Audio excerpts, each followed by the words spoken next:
한 주간 평안하셨습니까? 우리의 삶 가운데 여러 가지 정말 일들이 있습니다. 정말 기도의 제목들이 있고요. 하나님께서 함께 하시지만 주님께서 붙드시지만 여러 가지 어렵고 힘든 일도 있습니다. 그런데 모든 일을 합력하여서 선을 이루시는 것이 하나님의 역사입니다. 하나님의 은혜입니다. 오늘 함께 나눌 말씀의 제목은요, 반전의 역사입니다. 반전의 역사.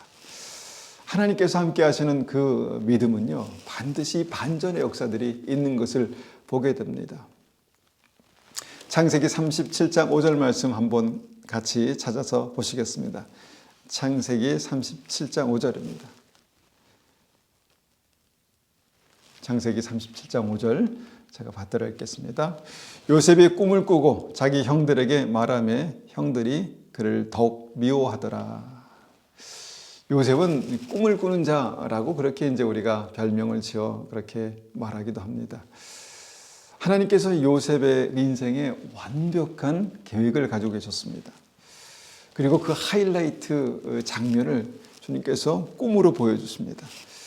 그러니까 총리가 되어서 자신을 버린 형제들을 만나는 그 장면, 그것을 창세기 37장의 꿈으로 보여주신 것이죠. 형들의 곡식단이 자기 곡식단에 절하는 꿈을 꾸었습니다. 또 해와 달과 11별이 자기에게 절하는 꿈을 꾸었다는 것입니다. 그리고 이것은 앞으로 나타날 실제의 어떤 역사를 주님께서 한 장면을, 그 하이라이트를 딱 보여주신 것이죠. 여러분, 하나님은 꿈을 통해서 하나님의 계획을 믿음의 사람들에게 보여주십니다. 왜 꿈으로 보여주실까요? 소망을 품고 기도하라는 것입니다. 내가 너와 함께 하겠다라는 것을 주님께서 우리에게 실제로 그림으로 보여주시는 것입니다. 결과적으로 하나님께서 요셉을 높이셔서 귀하게 사용하시겠다라는 그런 소망을 꿈을 통해서 보여주신 것입니다. 요셉은 꿈을 받고 정말 꿈에 부풀었을 것입니다. 하나님의 축복의 역사, 하나님께서 하시는 형통의 역사를 기대했겠죠. 하나님께서 어떻게 나를 축복하실까? 하나님께서 어떤 방법으로 나를 높여주실까? 여러분, 같은 내용의 꿈을 2번씩이나 보여주셨는데 기대가 되지 않겠습니까? 그런데 결과는 무엇입니까? 오늘 본문의 말씀대로 그 꿈 때문에 형들에게 더 큰 미움을 받게 됐습니다. 그리고 얼마 지나지 않아서 그 꿈은 실제 요셉의 삶을 움직여가는 것들을 이제 보게 됩니다. 그런데 오늘 제목이 무엇입니까? 말씀의 주제가 무엇입니까? 반전의 역사입니다. 요셉은 꿈을 꾸고 하나님께서 주신 그 소망을 품고 뭔가 기대하고 하나님을 그렇게 열망하고 있었는데, 뭔가 그의 삶 가운데 좋은 일들이 일어날 것을 기대하고 있었는데, 그렇게 좋은 일이 일어나기는커녕, 잘 나가기는커녕 형들에게 짓밟혔다는 것입니다. 형들이 요셉을 죽이려고 달려들었고 결과로 애굽의 종으로 팔려갔습니다. 겨우 목숨만을 건진 것이죠. 하나님께서 주신 꿈은요, 요셉의 현실에서 이해할 수 없는 모습으로 나타납니다. 그것이 바로 반전의 역사, 우리가 첫 번째 생각해 보기 원하는 반전의 역사입니다. 우리가 하나님에 대해서 정말 소망하고 기대하는 것과는 정반대의 일들이 그 삶에 나타났다는 것입니다. 요셉이 높아지기는커녕 인생의 최고의 밑바닥에 그렇게 던져지고 짓밟히는 일들이 나타났다는 것입니다. 이런 현실 속에 일어나는 반전의 역사를 보면서 요셉이 얼마나 실망했을까요? 차라리 꿈이나 주시지 말지. 하나님은 왜 이런 소망을 주셨다가 갑자기 이것을 한순간에 그렇게 터뜨려 버리시는가, 물거품을 만들어 버리시는가, 굉장히 절망했을 것입니다. 여러분, 이것이 요셉의 인생에 나타난 가장 아주 중요한 첫 번째 반전의 역사입니다. 가정에서 큰 사랑을 받았던 아들이 이방 땅에 버려진 노예가 된 것입니다. 반전도 엄청난 반전이죠. 여러분, 이것이 하나님의 축복으로 보이십니까? 아니면 마귀의 시기와 저주로 보이십니까? 여러분, 이것을 하나님의 축복이다라고 여길 수 있는 사람이 있을까요? 과연 있을까요? 그런데 여러분, 우리가 주목하기 원하는 것은 하나님의 축복의 역사는요, 우리를 낮추시는 반전의 역사로 시작된다는 것입니다. 이것이 굉장히 중요한 진리입니다. 하나님께서 다윗을 택하시고 기름 부으셨습니다. 그 결과로 다윗은 사울 왕에게 인정받는 이스라엘 장군의 장군이 되었습니다. 나라의 영웅이 되었죠. 그런데 그런 축복받은 다윗에게 급격한 반전의 역사가 나타납니다. 무엇입니까? 자기를 높인 사울 왕의 발에 철저하게 짓밟히는 것입니다. 거의 10년 동안을 도망자로 방랑자로 살았습니다. 이것이 하나님의 기름 부으심의 결과입니까? 하나님의 택하심의 결과입니까? 다윗은 그렇게 항변할 수 있는 충분한 증거가 있었습니다. 이유가 있었습니다. 그런데 하나님께서 그렇게 반전의 역사를 허락하셨죠. 또 야곱은 어떻습니까? 하나님의 은혜와 축복에 대한 간절한 열망이 있었습니다. 간절한 열망이 있었습니다. 그래서 그 축복을 받기 원하는 마음으로 아버지와 형을 속이게 됩니다. 물론 그렇게 하면 안 되겠죠. 그런데 그 열망이 너무너무 지나칩니다. 너무너무 갈망이 지나칩니다. 그래서 형을 속이고 아버지를 속입니다. 그리고 결국 축복을 받죠. 축복을 받았습니다. 어떤 일이 일어났습니까? 반전의 역사가 시작됩니다. 그를 낮추시는 반전의 역사가 시작되었습니다. 그 에서 형이 야곱을 죽이려고 했고 그 형의 칼을 피해서 야곱이 도망갑니다.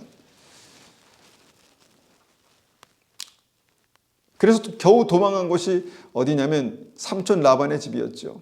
욕심 많은 라반. 라반은 조카 롯을 정말 혹사시켰습니다. 노예처럼 그렇게 혹사시켰습니다. 그리고 요셉은요, 그의 그 인생을, 젊은 시기에 그 창창한 인생을 거기서 다 허비합니다. 20년 동안 종으로 살았습니다. 여러분, 성경을 보면요, 이런 반전의 역사들이 거의 대부분 믿음의 사람들에게 나타납니다. 주님께도 나타났죠. 하늘의 높은 보좌에서 이 땅의 가장 낮고 천한 곳으로 내려오시는 반전의 역사. 하나님께서 모세를 쓰시려고 생명을 구원하셨습니다. 은혜죠. 놀라운 축복이죠. 바로의 궁에서 40년 동안 왕자로 살게 하셨습니다. 얼마나 큰 은혜입니까? 그리고 그때 자기 민족에 대한 구원의 소망을 받게 됩니다. 소명을 받게 되는 것이죠.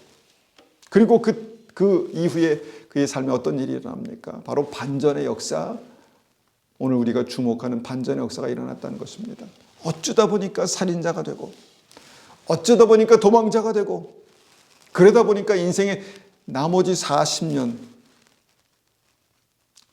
그 40년을 정말 인생의 밑바닥에 추락하게 되는 그런 인생을 살게 됐다라는 것입니다. 하나님께서 쓰시려고 택하시고 축복하신 거의 대부분의 사람들에게 그 실제적인 삶에서 천국에서 나락으로 떨어지는 그 반전, 그 대반전의 역사가 나타난다는 것입니다. 여러분, 이 반전의 역사, 이 하나님의 역사에는 어떤 뜻이 있는 것일까요? 여러분, 우리의 인생에도 그 반전의 역사가 있을까요?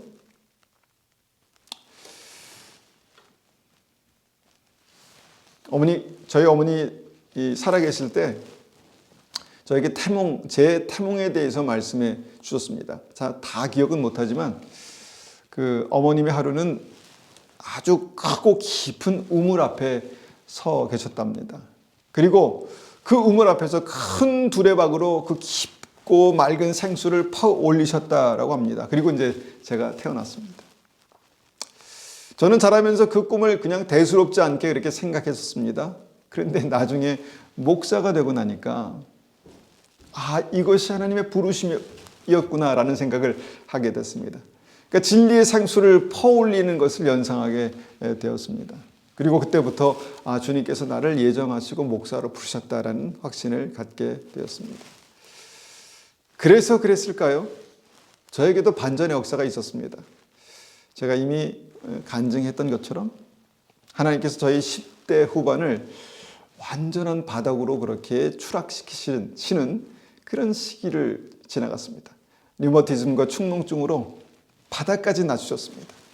몸도 바닥, 소망도 바닥, 삶도 바닥으로 정말 바닥을 찍는 그런 반전의 역사가 제 삶 가운데 있었습니다. 그리고 그것을 다 지나고 지금까지 와 보니까 그때 그 바닥을 찍었던 것이 얼마나 큰 은혜였나라는 것을 제가 지금 생각합니다.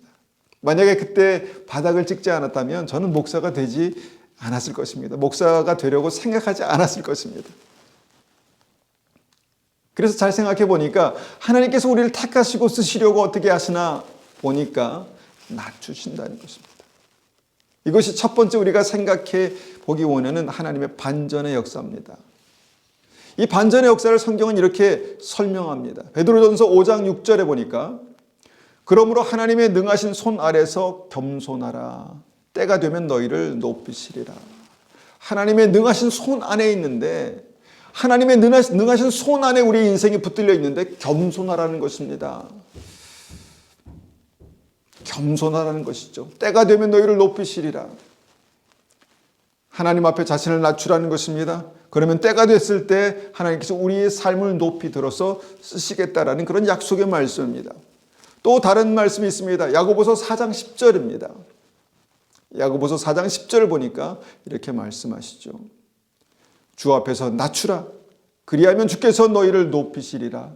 여러분, 우리가 스스로 우리를 낮추면 주님께서 우리를 높이시리라. 이것이 하나님의 약속입니다. 우리가 어떻게 낮아질 수 있을까? 기도하고 고민해야 합니다. 그런데 문제는 사람이 쉽게 스스로를 낮아지려 하지 않습니다. 스스로 낮아지려 하지 않습니다. 그래서 어떤 일이 일어납니까? 하나님께서 우리를 낮추시는 반전의 역사가 나타난다는 것입니다. 다시 본문으로 돌아가서 하나님께서 그렇게 요셉을 낮추시는 역사가 요셉의 삶에 시작됐는데 그것이 벌이 아니라 축복이었다는 것입니다. 중요한 것은 이때부터입니다. 하나님께서 요셉을 쓰시고 귀하게 축복하시기 위해서는요, 그가 믿음으로 그 시간을 지나가야 했습니다. 반전의 역사를 지나가야 했습니다. 불평과 원망 자포자기로 그 시간이 그렇게 지나가지지 않았습니다. 그 시간이 절대 불평, 원망, 자포자기로는 하나님의 축복이 되지 않습니다. 하나님께서 모든 일을 협력하여 선을 이루신다는 그 믿음으로 그 반전의 시기를 지나가야 우리가 믿음으로 준비되고 겸손해질 수 있다는 것입니다. 감사하게도 요셉에게 그 믿음이 있었습니다. 종으로 팔려간 요셉이 정말 버려진 곳에서 절망하지 않고 하나님을 붙듭니다. 보디발의 노예로서의 삶이 얼마나 힘들었겠습니까?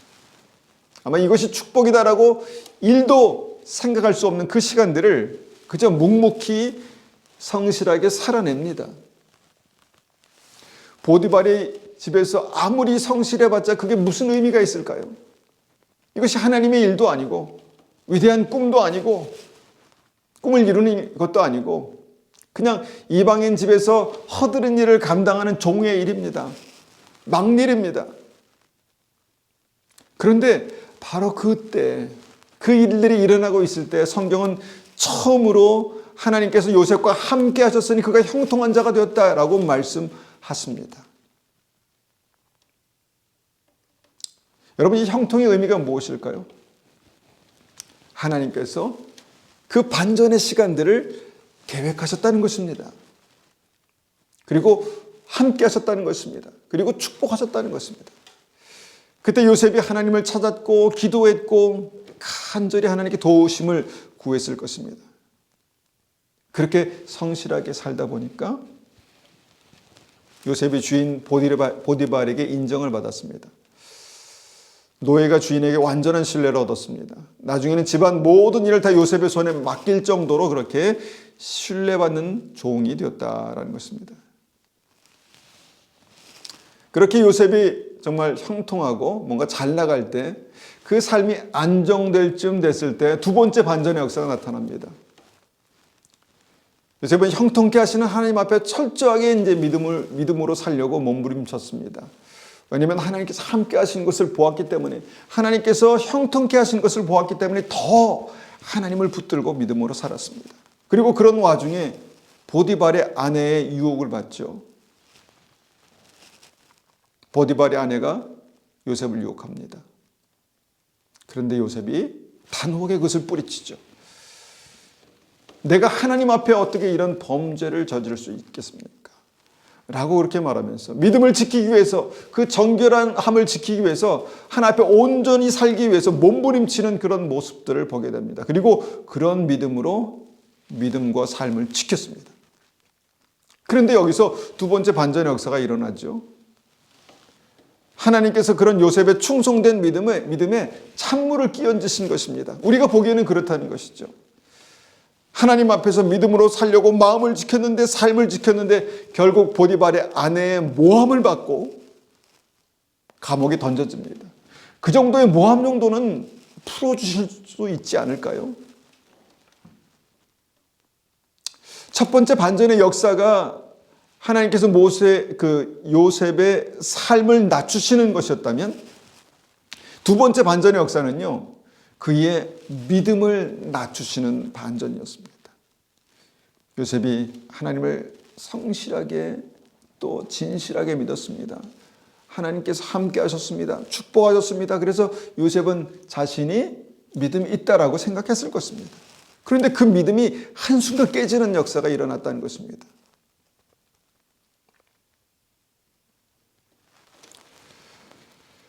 여러분, 요셉이 하나님과 동행했고 또 요셉의 삶이 형통케 됐으면 당연히 더 큰 은혜와 축복을 받아야 하지 않겠습니까? 믿음으로 살려고 죄를 뿌리치고 정말 하나님 앞에 온전한 믿음으로 살려고 그렇게 몸부림쳤는데 감옥에 던져지는 게 말이나 되겠습니까? 하나님을 몰랐다면 아유 재수 없이 이렇게 됐다 이렇게 하겠지만, 자신을 사랑하시는 하나님, 함께 하시는 하나님, 형통케 하시는 하나님을 아는 요셉의 입장에서는 하나님 왜 그러십니까?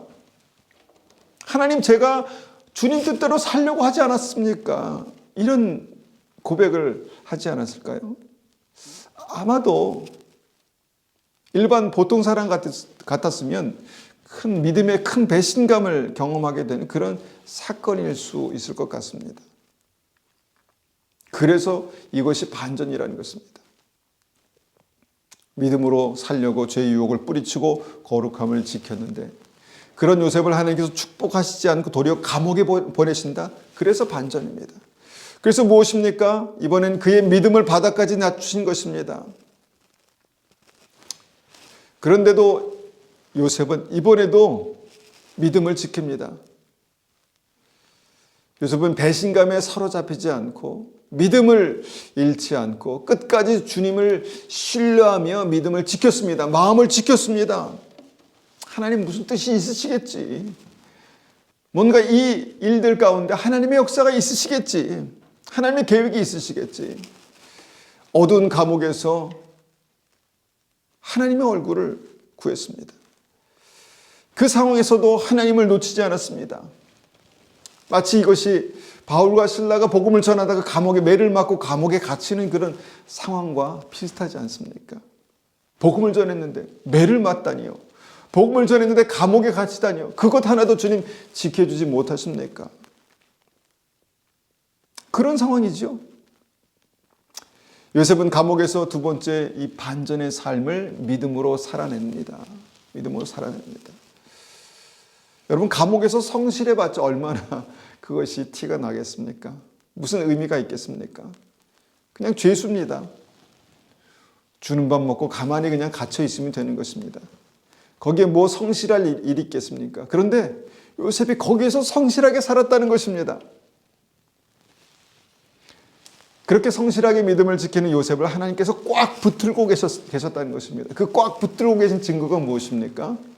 바로 두 번째 성경이 기록하고 있는 형통이라는 단어입니다. 하나님께서 요셉과 함께 하셨으니 그가 형통한 자가 되었다. 감옥에서 형통해봤자 간수에게 그냥 인정받는 거 그거겠죠. 뭐 형통이 그리 중요합니까? 이렇게 생각할 수 있겠지만요.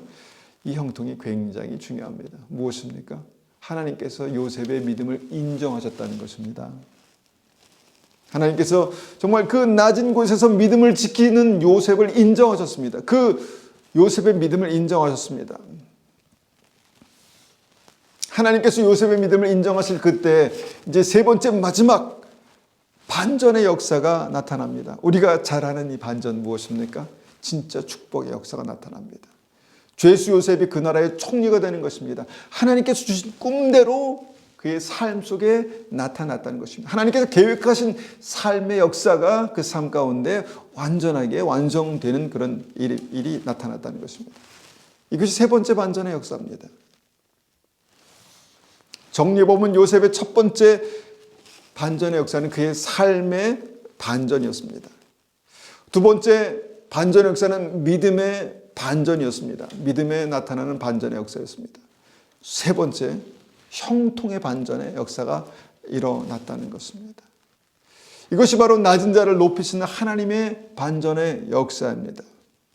야고보서 4장 10절에 말씀한 주 앞에서 낮추라 그리하면 주께서 너희를 높이시리라. 여러분, 주님께서는요 우리를 높이시기 원하십니다. 준비된 자를 높이시기 원하십니다. 그런데 하나님은 왜 낮추신 후에 높이실까요? 여러분 생각해 보셨습니까?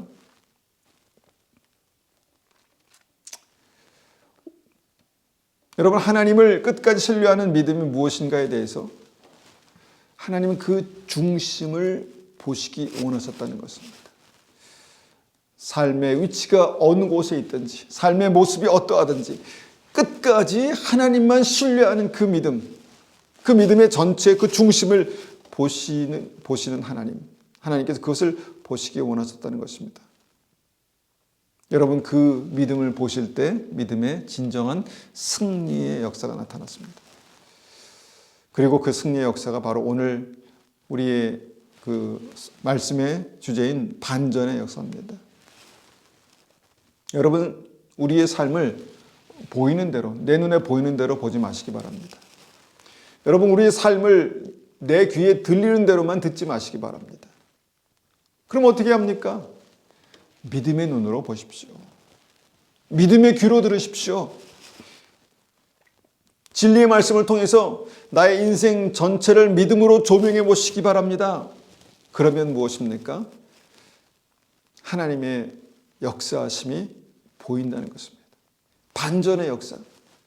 내 눈에 보이는 것은 바닥이지만 주님께서 계획하신 것은 저 높은 하나님의 영광인 것을 우리가 믿음으로 보게 된다는 것입니다. 이것은 우리의 삶에 길게 또는 짧게 순간순간 우리의 삶 속에 나타나게 됩니다.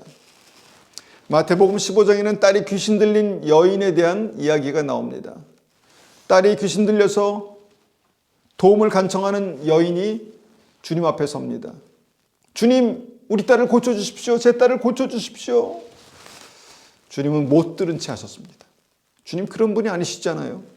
그런데 못 들은 채 하십니다. 계속해서 구합니다. 주님, 우리 딸을 고쳐주십시오. 그러니까 겨우 입을 떼셔서 걔에게 하나님의 은혜를 베풀 수 없다라고 그렇게 거절하셨습니다. 여러분, 상황에서 이 낮아진 여인의 마음과 그 삶을 주님께서 바닥까지 낮추셨다는 것이다. 바닥까지 낮추셨습니다. 마태복음 15장 25절 한번 볼까요? 마태복음 15장 25절, 26절입니다.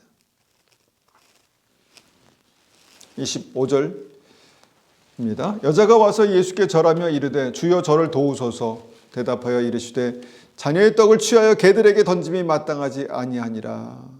주님께서 여인을 개라고 말씀하셨다는 것입니다. 저는 이 말씀을 참 좋아합니다. 개가 된 어떤 여인의 모습이 좋다는 게 아니라, 하나님의 역사는 이런 반전의 역사구나라는 것을 실제로 볼 수 있는 본문이기 때문에 이 말씀을 참 좋아합니다. 주님께서는 계획적으로 이 여인을 바닥까지 낮아지게 하셨다는 것입니다. 그런데 그 바닥에서, 그 인생의 바닥에서, 믿음의 바닥에서 이런 고백을 합니다. 27절입니다. 여자가 이르되 주여 올소이다마는 개들도 제 주인의 상에서 떨어지는 부스러기를 먹나이다 하니, 참 이런 말을 하기도 참 어려울 것 같습니다. 얼마나 갈급했으면 이런 말을 했을까요? 그리고 얼마나 주님에 대한 신뢰가 깊었으면 이런 말을 할까요? 여러분, 이 믿음을 고백하자 주님의 형통의 반전의 역사, 이것이 이 여인의 삶에 나타납니다. 마태복음 15장 28절입니다. 이 예수께서 대답하여 이르시되 여자여 내 믿음이 크도다, 내 소원대로 되리라 하시니 그때부터 그의 딸이 나으니라. 여러분, 믿음의 반전의 역사는요, 실제입니다.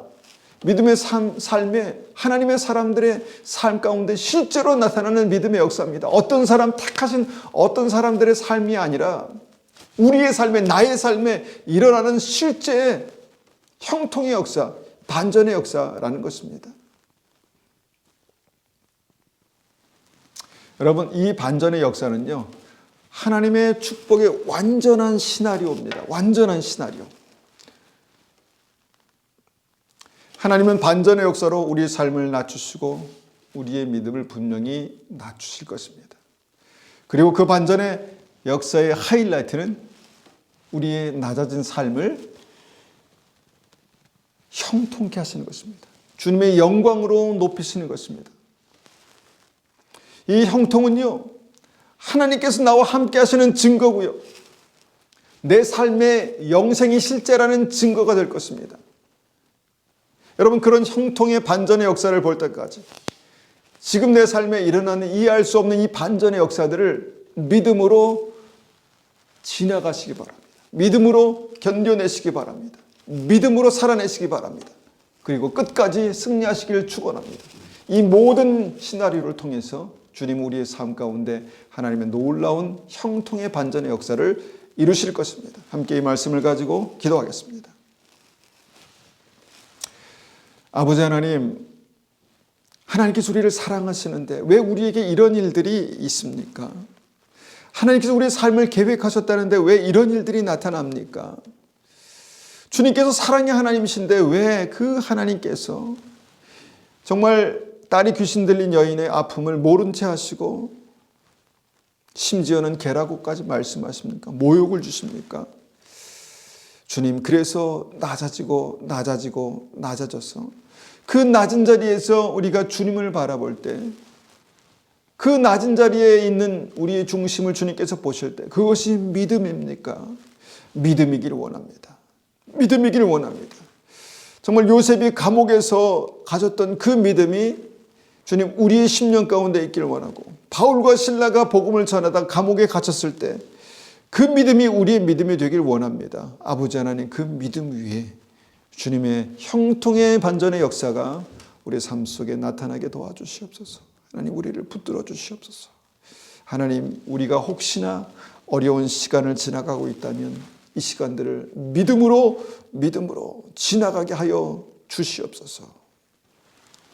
지금은 우리 주 예수 그리스도의 은혜와 하나님 아버지의 극진하신 사랑하심과 성령님의 충만하심과 인도하심이 이 반전의 역사 가운데 우리를 축복하시고 형통케 하실 우리 성도님들의 머리 위에, 또 가정 위에, 교회 위에 지금부터 영원토록 함께 하시기를 축원합니다. 아멘.